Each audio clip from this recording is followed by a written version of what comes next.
Hey traders, Jason here from Levitt Brothers. So in this video, I'm going to talk about some example setups and trades. All of these were posted at Levitt Brothers. And so just going to go through some examples, nothing too heavy here.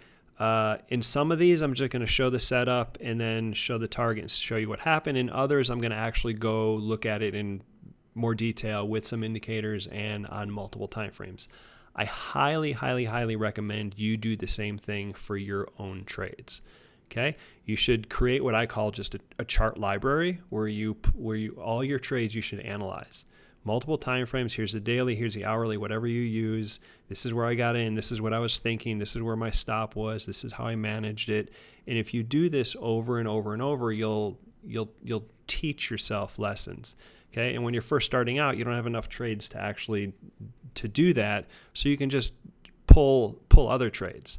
You know, look at good setups that actually worked out and say, wow, this one looks really good. Let me reverse engineer it and see how I could have traded it. And at that point, you're kind of like a hockey commentator, you know, a play-by-play guy for a hockey game where they're like calling every single play. First the chart did this, then this happened, then this happened. Move a stop here, then this happened. Market was doing this. And if you talk your way through enough setups and trades, eventually those lessons kind of get ingrained in your mind and you'll be better off. Okay, so I'm going to go through a bunch of trades here. And again, some of them in detail, some of them just very briefly. All right, let's get started. Okay, so here's Amazon. So you can see here it rolled along the bottom back over the summer and it broke out. You know, you can see it broke out there with a gap up, but it got rejected by its 200-day moving average. Now, one of the ways I like to operate is I like to have a trend establish itself. Then I get in on the counter trend move, and then the trend continues to establish itself. So in this case, Amazon got rejected by its 200, which is the red line. It comes down, got support from the 50, then it bounced and it moved down. So during this sequence, what happened was on this move down, the MACD cycled down, and the stochastic took out a support level. Yes, I draw trend lines on the stochastic. I talk about this in my masterclass. So then on the subsequent bounce up, you'll notice that the MACD just comes up and kisses. The two lines come up and kiss each other, which is the histogram coming up to 0 and then getting rejected. And the stochastic cycles up and then rotates down. I call this my kiss and cross setup because you get a kiss here and then a cross here, and then the trend continues down. In this case, our first target was 115. As you can see, it got hit. And I do have a lower target here down at 105, which, unless the market is bottomed,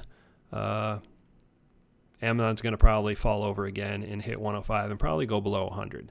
But 115 was my first target. All right, let's go to the next one.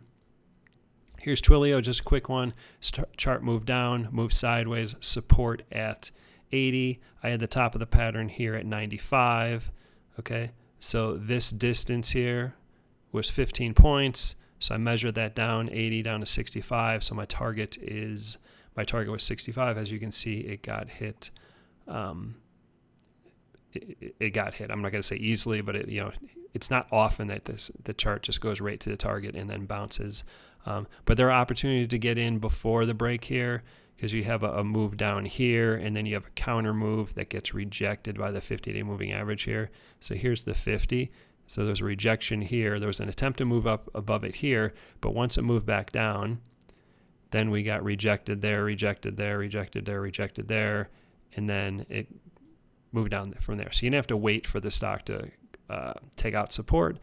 You could have traded it within the pattern in anticipation of it getting in anticipation of it eventually breaking support at, based on what the overall market is doing. All right, here's app. So this one I'll look at in a little bit more detail. So we had a support level here. Okay, top of the pattern here about 40. So between 30 to 40, my target was 20, which you can see it got hit. But this is another one of those move down, counter move, and then move down. Okay. So I'm going to zoom into the hourly chart here and look at it in a little bit more detail. I think the hourly. Yeah, so this is the hourly chart. So that move, that counter move within the move down is this move over here on the left side. So it moved up. There was a little bit of a divergence here. The MACD is moving down. The stock nearly matches its high. One of the things I look for is you can see the stock moving up above its 8 moving average. That's the light blue line. When it goes through the 8, oftentimes it will fill the gap between the 8 and the 21. The orange line is the 21. So that's something I looked for. But in this case, and that's fine, okay? Within a trend, you can take out the 8 and then move to the 21. That happens all the time. But in this case, it actually kept going down. You can see the 8 and you can see the 21 is here, and the stock gets trapped underneath the 21, and you can see what happens. So it moves down, moves sideways, and gets rejected by the 21. Moves down, tries to bounce, gets rejected by the 21. Rejected by the 21 there, rejected by the 21 there. So what typically happens is you have a stock. Let me delete this stuff. So light blue line, again, is the 8. The orange is the 21. So what happens is a stock will ride the 8 down, as you can see like this, and then it'll pop to the 21. Then it'll ride the 8 down, and then it'll pop to the 21. And that tends to happen in a trend where the 8 is pretty close. So, it can't ride that for too long. But when it takes out the 8, it tends to move to the 21 and then continue the trend. And when it moves through the 21, then the trend is likely to come to an end. So this one was, as you can see, pretty good trade. It moved down. I said in the last slide, my target here was down at 20, which, as you can see, got hit fairly easily. All right, XRAY, not going to go into detail with this one. Move down. We have trend line over, trend line support there, then it broke down there. Here's your move down, here's your counter move, and then here's your continuation of the trend. So I'll let you zoom in with whatever system you use and look for, reverse engineer this, see where could I have gotten in. At Levitt Brothers, we posted it as a trade when it was back here. But again, reverse engineer it, multiple time frames, see where you could have gotten in. And if you don't see a trade, that's fine. You don't have to see a trade. Okay, your system is your system, and you're not going to get every trade, but you'll get a lot of them. All right, so here's FUBO. Again, not going to go into detail with this one. Came out of a really long base. $2 stocks. Obviously, this is one of those high flyers that just completely crapped out. Moved up with volume, hesitated for 3 days. Moved up again, hesitated for 3 days, and then exploded, but it gave it all back. We were looking to buy this dip. See a nice rounded bottom pattern. There's resistance levels in here. If you zoom in on multiple time frames, you'll see multiple resistance levels in here. Our target was $5, which got hit on 3 different days before the stock rolled over and gave a chunk of its profits back. So that was a good trade for us, approximately from the mid to high 3s up to $5. Here's Wayfair. Tried to break it. Well, it didn't try it successfully. We had multiple bottoms here, broke out here, and then it just kind of grinded its way up. Lots of overlapping candles, lots of tails on those candles. Again, when it takes out the 8 here, falls to the 21, but in this case it fell all the way to our first target at 55. Here's your move down. Here's a counter move, and then here's a continuation. Again, you could zoom in and see where your system could have gotten you short here. But this was a good one. You can see our first target was hit pretty easily at 55. Our second target was 45, which was just like the lows from back here. But as you can see, it went right through that target and just kept going and going and going.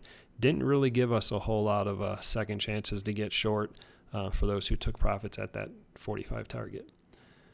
All right, here's Carvana. I'll look at a little bit more detail about this one. So this was a good one from back in July, August. We got bottoms here, breaks out, runs up huge. I mean, not many stocks went from 20. I mean, this stock went from 20 almost to 60. But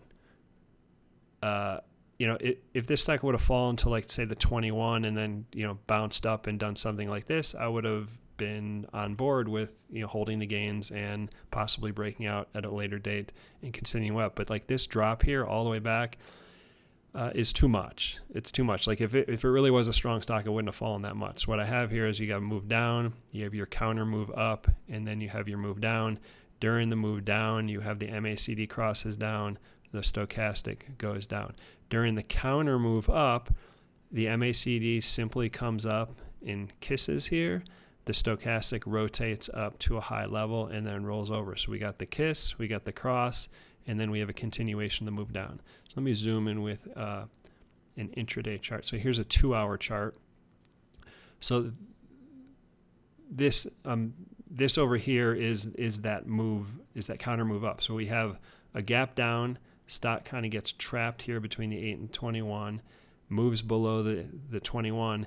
So there's one day here where it tries to start moving up again, but it loses that. And you can see it rides the 8 down and then gets rejected by the 21. It rides the 8 down here, gets rejected by the 21, rides the 8 down here, and then tries to get above the 21 and then continues on from there.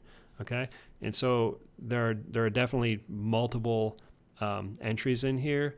Let me go through those pretty quickly. So this is your move down on the 2-hour. That's your counter move and then a move down. And then here's another counter move and then a move down. And what I see here is on the first move down, MACD crosses, stochastic crosses. There's your kiss and there's your cross that help you get short over here. And then you have another kiss here and a cross here, which helps you get short there. All right, let me continue on here. PLD, this was like picture perfect. You have a trend up, stock breaks a trend line. So we have a move down, counter move, and a continuation. And on the first move down, you got that crosses, stochastic crosses. On the counter move, MACD comes up and kisses, stochastic comes up and then crosses, and then we get a continuation down. I spent a lot of time in my master class teaching exactly how I trade this kiss and cross setup. So you ought to check that out. If you don't have your own setup to trade, you ought to check that out. All right, drip was a good one for us.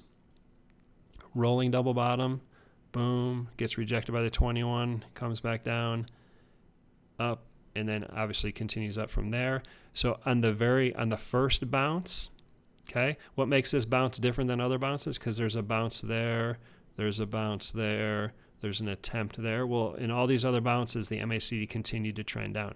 This bounce over here is the first time that the MACD crosses up. So MACD crosses up, stochastic comes out of a low area.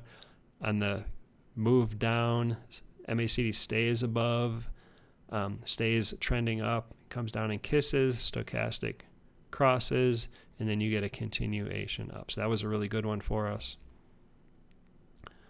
A couple quick ones here. XM moved down sideways, support at 12, and then it moved down to our target at 10. So you can see here where it comes down a lot, comes up, gets rejected by 50 and the 21, moves down, comes up, gets rejected again by the 21, and then moves down and eventually hits our target. So that was a good one for us. JCI, I'll talk about this one in a little bit more detail. So stock moves up. We got, I've talked about rounded double bottoms. This is like more of a rounded double top. So, this move down here, MACD crosses down, stochastic's going down. This is your counter move. And during the counter move, the MACD actually moved above 0 very briefly. Stochastic rotated up and then rolled back over. And then this stock eventually, obviously, we have double top. We have support here at like 53.5, 54. The stock broke down and continued down from there. I'm going to show you the hourly chart. So what you see on the left side is when it's stock. This is the second hump here. So stock breaks down, gets trapped under its 21, moves down, moves sideways, rejected by the 21, rejected by the 21. So it rides its 8 down, rejected by the 21, rides its 8 down, rejected by the 21, rides its 8 down, rejected by the 21. Okay, so once the stock established itself in a downtrend, the 21 is a pretty good moving average to key in on. And there are multiple ways that you could have played this. You have a kiss here and a cross here that could have helped you with an entry over here. And once you know what the trend is, it's just a matter of like zooming in and just finding some sort of an entry system that is somewhat mechanical that'll help you out. All right, hope you got something out of this. At Lever Brothers, we do trading ideas, market analysis. If you're not looking for that kind of stuff, but if you're the type of person who's like, hey, I just want to learn, and I want to take a class, I want to learn because I want to do it on my own, check out my master class at the link below this video. All right, hope this helps. I'll see you next time.